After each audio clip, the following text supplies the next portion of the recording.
En 10 minutes, je vais te présenter les 4 définitions qu'il faut que tu connaisses sur le produit scalaire pour être à l'aise dans la plupart des exercices. Par contre, les formules que je vais te montrer, elles ne servent à rien si tu les apprends par cœur. Évidemment, c'est des formules qu'il faut appliquer. Plus tu les appliqueras, plus tu seras à l'aise. Donc, qu'est-ce que le produit scalaire? On va faire la première définition, c'est la définition avec le cosinus. Considère deux vecteurs u et v, voilà, comme ceci, qui forment un angle alpha, si on veut, comme cela. Eh bien, on va poser que le produit scalaire, noté u scalaire, c'est une multiplication de vecteurs, si tu veux l'appeler comme ça. Tu le calcules, ce produit scalaire, en appliquant ce calcul-là.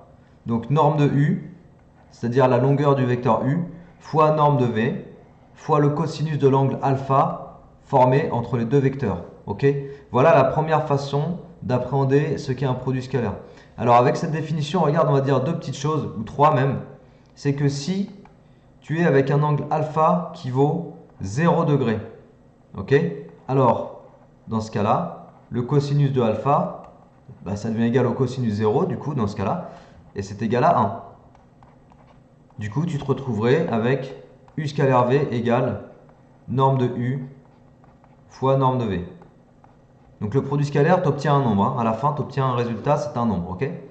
Ensuite, deuxième cas de figure, imagine que l'angle alpha soit égal à 180 degrés. Si tu es avec un angle de 180 degrés, du coup, dans ce cas-là, le cosinus de 180, le cos 180, ça fait moins 1. Et dans ce cas-là, tu te retrouves avec un produit scalaire qui est négatif. Tu as vu? Il va valoir norme de u fois norme de v fois moins 1. Donc c'est-à-dire moins norme de u, norme de v. Ok? Et puis le dernier cas, le plus intéressant finalement, celui qu'on va utiliser énormément et dans plein de thématiques différentes. Si tu es avec un angle alpha de 90 degrés, donc là je vais carrément te refaire un schéma. Quand tu as un angle alpha entre les deux vecteurs de 90 degrés, c'est que tu as deux vecteurs qui sont, on appelle ça, orthogonaux. Ils forment un angle droit. Donc on met le même symbole que perpendiculaire, mais on dit orthogonaux. Ok? Dans ce cas-là, le cos, c'est le cos de 90 degrés. Et ça fait 0. Très important. Cos 90 égale 0. Et si cos 90 égale 0, bah tu vas te retrouver avec le produit scalaire qui va être égal à norme de u fois norme de v fois du coup le cos 90 qui vaut 0. Et vu que ça vaut 0, 0 il va annuler tout ton produit, donc à la fin tu obtiens 0. Et là on retient une première chose, tu vois, qu'on retrouve avec cette première définition méga importante, c'est que quand tu as deux vecteurs orthogonaux, ok, qui forment un angle droit, c'est équivalent à dire que le produit scalaire de ces deux vecteurs, il est égal à 0. Donc si tu t'interrogeais sur l'utilité du produit scalaire, mathématiquement, une des plus grosses utilités que tu vas trouver, c'est celle-ci. C'est d'utiliser après dans plein de situations différentes le fait que quand deux vecteurs sont orthogonaux, leur produit scalaire vaut 0. Et ça va nous permettre dans d'autres chapitres de mettre en place des équations, par exemple, équation cartésienne de droite, équation cartésienne de plan. Voilà, c'est des choses qu'on peut faire avec cette histoire du produit scalaire qui vaut 0 quand tu as deux vecteurs orthogonaux. Ok, donc voilà, ça c'est la première définition que je t'introduis sur le produit scalaire. C'est la définition avec le cosinus de l'angle formé par les deux vecteurs. Maintenant, définition suivante, avec le projeté orthogonal. Alors déjà, je vais t'expliquer ce qu'est un projeté orthogonal. On va considérer deux droites avec trois points que je positionne sur ces droites. Donc par exemple ici le point C, là le point A, et puis là je vais mettre le point B. Le point que je peux reconstituer sur la droite AC en allant projeter le point B comme ça perpendiculairement. Ce point-là, je vais l'appeler H, et c'est ça que tu vas appeler le projeté orthogonal. On appelle H le projeté orthogonal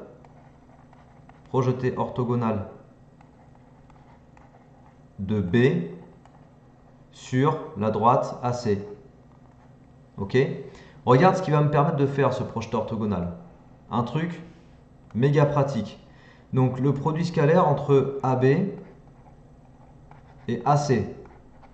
On va vouloir exprimer le produit scalaire entre le vecteur AB et le vecteur AC. Mais cette fois-ci, tu as vu, l'angle ici, je ne le connais pas.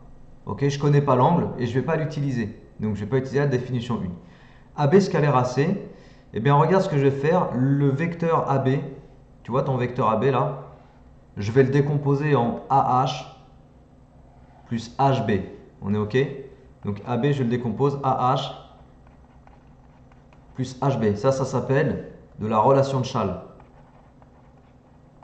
Relation de Chasles. C'est un truc que tu fais en seconde quand tu travailles autour des vecteurs. Et donc, tout ça, AH plus HB, va être mis en produit scalaire avec AC. Et du coup, le produit scalaire, il a une propriété, comme dans R, en fait, tu peux faire de la distributivité, donc plutôt dans l'autre sens. Tu peux distribuer, en fait, comme ceci. Donc, on applique la distributivité du produit scalaire et tu te retrouves à faire AH scalaire AC plus HB scalaire AC. Bon, bah regarde, il y a un truc méga pratique là.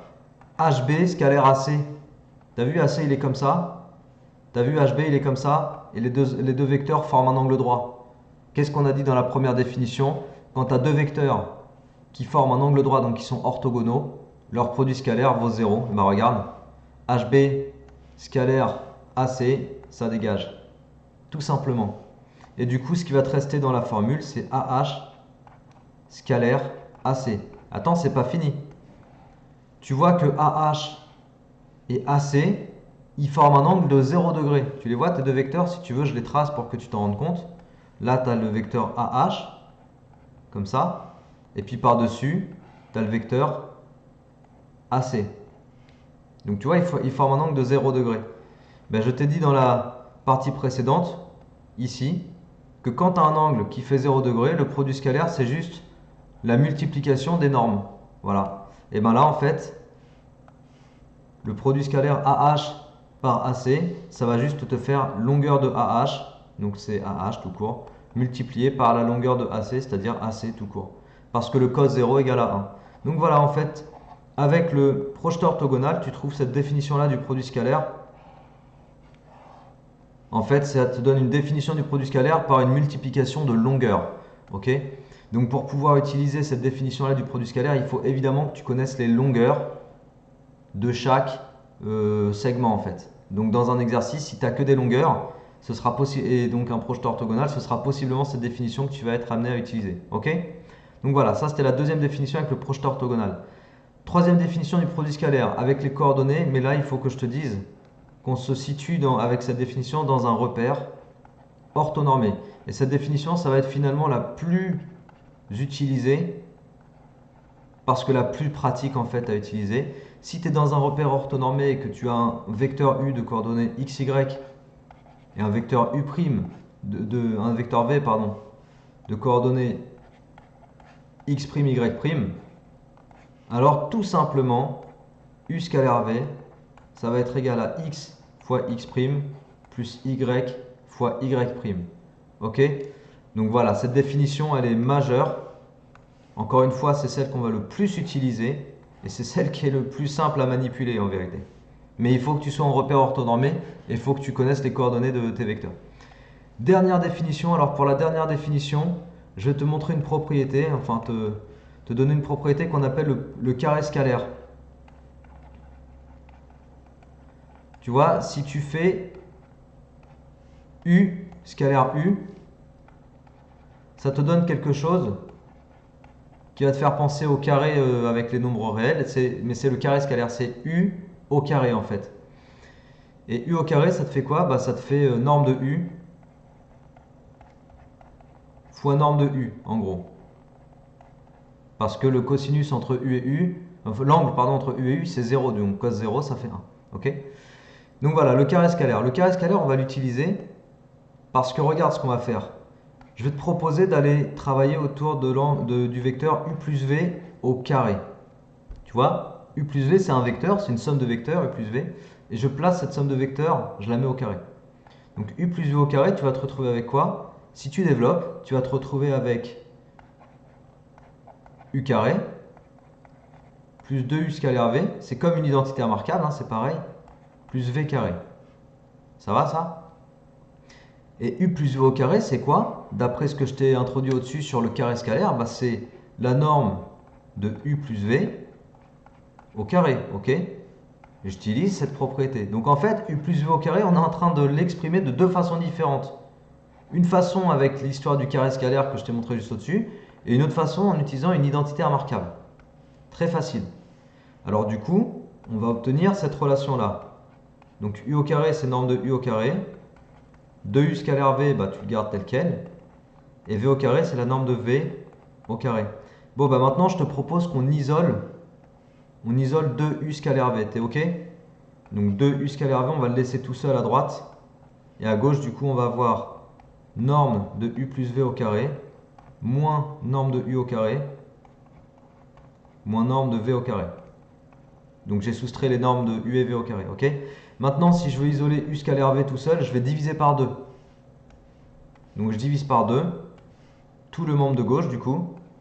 À droite, je vais avoir U scalaire V et à gauche, je vais avoir 1 demi facteur de norme de U plus V au carré moins norme de U au carré moins norme de V au carré.